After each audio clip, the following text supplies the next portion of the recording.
Welcome दोस्तों, मैं आज हम स्वागत करता हूं आपके अपने ही यूट्यूब चैनल लाइफ हेल्थ पर। आज की वीडियो में हम बात करेंगे फीवर इन चिल्ड्रेन के बारे में, जिसको हम बच्चों में बुखार का होना भी कहते हैं। जानेंगे कि बुखार है क्या और इसके काउज क्या है, इसके सिम्टम्स क्या है और इसके ट्रीटमेंट क्या है, यानी कि इसके कारण क्या है और इसके लक्षण क्या है और इसका इलाज क्या है। ये संपूर्ण जानकारी दी जाएगी इस वीडियो के माध्यम से, और कुछ टिप्स भी आपको दिया जाएगा जो आपके लिए खास इम्पोर्टेंट होने वाला है। तो दोस्तों, ये जो वीडियो आपके लिए खास इंटरेस्टिंग होने वाला है, तो आप इस वीडियो को लास्ट तक ज़रूर देखें ताकि आपको संपूर्ण जानकारी मिल सके हमारे ओर से। तो जानते हैं कि फीवर क्या है। बुखार एक रोग नहीं है, बुखार एक परेशानी है जिसका कारण ढूंढकर हमें उसका इलाज करना चाहिए। बुखार एक रोग नहीं है, बुखार एक परेशानी है जिसका कारण ढूंढकर हमें इलाज करना चाहिए। तो यहाँ तक तो आप समझ गए होंगे। आगे बात करेंगे हम काउज यानी कारण के बारे में।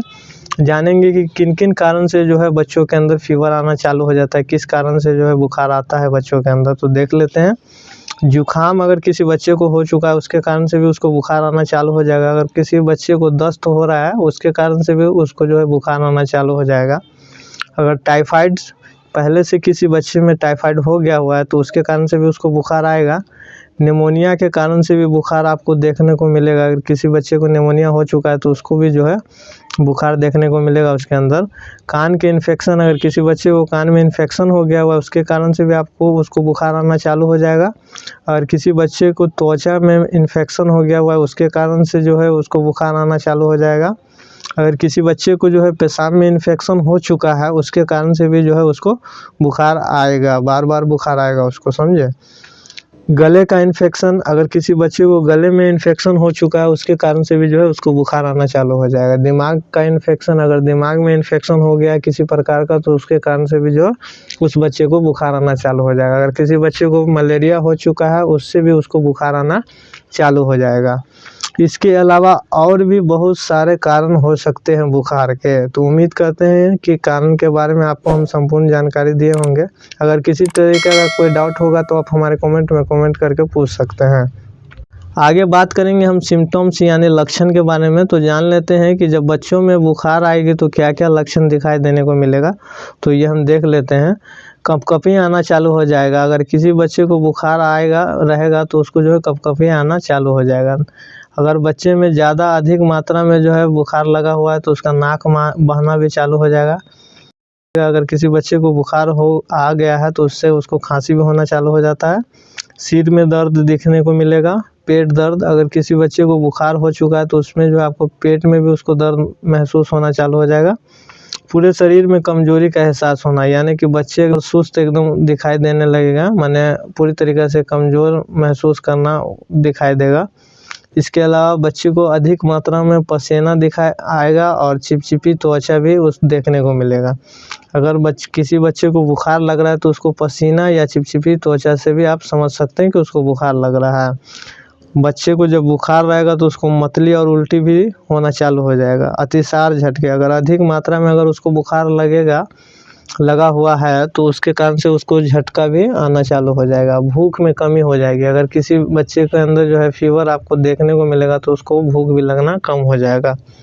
नींद का कम आना, अगर बुखार आ रहा है किसी बच्चे को तो उसको जो है नींद भी आना कम हो जाएगा। तो इस तरीके का सिम्टम्स जो है आपको देखने को मिलेगा जब बच्चे के अंदर फीवर देखने को मिलेगी। तो आगे बात करेंगे हम टिप्स के बारे में। तो दोस्तों, ये टिप्स जो है आपके लिए ख़ास है तो इसको पूरा ही देखें ताकि आपको समझ में आ जाए।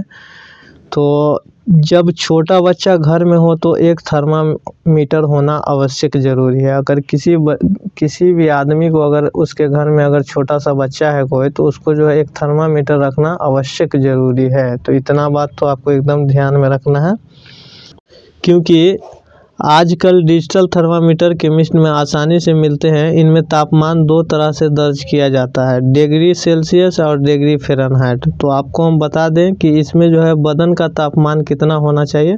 बदन का तापमान जो होता है 36.5 डिग्री सेल्सियस या 98.5 डिग्री फ़ारेनहाइट होना चाहिए। ये हमारी नॉर्मल वैल्यू है। अगर इससे ऊपर तापमान जाती है तो उसको बुखार मानी जाएगी। तो यहाँ तक तो आप समझ गए होंगे।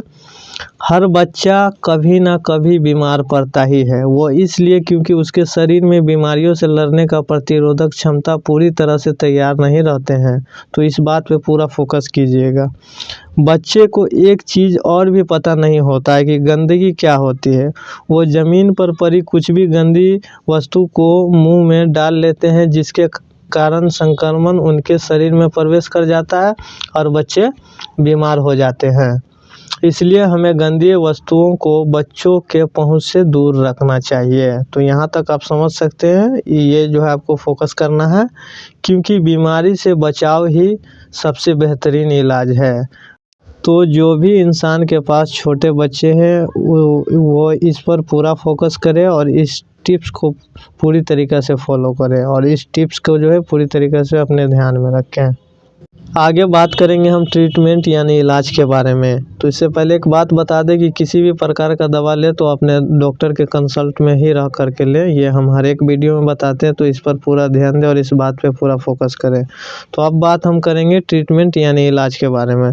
तो 1 वर्ष से ऊपर और 4 वर्ष से नीचे के बच्चे के लिए हम जो ये ट्रीटमेंट बताने जा रहे हैं वो 1 वर्ष से ऊपर और 4 वर्ष से नीचे के बच्चे के लिए है, ये पूरा ध्यान दें। क्रोसिन 120 mg सिरप आती है, जिसके अंदर पैरासीटामोल 120 mg आती है। इसको 5 ml 3 बार देंगे। बुखार जब उसको रहेगा, जब 100 टेम्परेचर रहेगा या 101 टेम्परेचर रहेगा तो उस पर जो हमको पैरासीटामोल 120 mg 5 ml करके 3 बार देना है। अगर फिर भी अगर उसका बुखार ठीक ना हो रहा हो तो सिरप जेडो से 50 mg आती है, जिसके अंदर सिफोडोक्सिम 50 mg आती है। इसको हमको देना है 5 ml 2 बार। ये क्रोसिन के साथ ही में देना है जेडो से 50। अगर बुखार ठीक ना हो रहा हो तो हम जेडो से 50 उसके साथ चलाएंगे 5 ml 2 बार।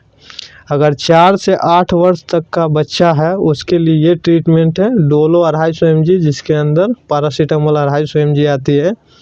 इसको 5 ml 3 बार देना है। अगर 101 फीवर हो या 100 फीवर हो तो इसको 5 ml करके 3 बार देना है।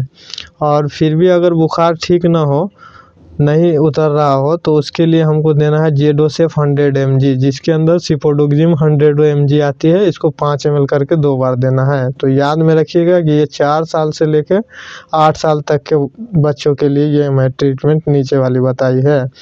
अगर फिर भी आराम ना मिल रहा हो तो उसको जो है PCM यानी कि पैरासीटामोल का इंजेक्शन आता है, उसको 1 cc IM कर देना है। अगर फिर भी बुखार नहीं उतर रहा हो तो PCM पैरासीटामोल का इंजेक्शन आता है 1 cc यानी कि 1 ml IM कर देना है आवश्यकता के अनुसार। और कुछ सिस्टमेटिक ट्रीटमेंट भी करना है, कुछ सिम्टोमिक ट्रीटमेंट भी आपको करना होगा अगर ज़रूरत पड़े तो। अगर किसी बच्चे को अंदर अगर वोमिटिंग हो रही है या इसके अलावा अगर लूज मोशन हो रही है, किसी भी प्रकार का अगर अदर भी कंडीशन प्रॉब्लम दिखाई दे रहा है किसी प्रकार का, तो उसका आप सिम्टोमिक ट्रीटमेंट कर सकते हैं इस दवा के साथ। इसमें आपको किसी तरीके का कोई दिक्कत नहीं होगी। तो उम्मीद करते हैं कि दोस्तों आपको जो है फीवर इन चिल्ड्रेन के बारे में संपूर्ण जानकारी दिए होंगे। अगर किसी तरीके का कोई डाउट होगा तो आप हमारे कमेंट बॉक्स में कमेंट करके पूछ सकते हैं। और हमारी वीडियो आपको अच्छी लगी हो तो आप एक बार लाइक और सब्सक्राइब ज़रूर करें और हमारे वीडियो को ज़्यादा से ज़्यादा शेयर करें दोस्तों।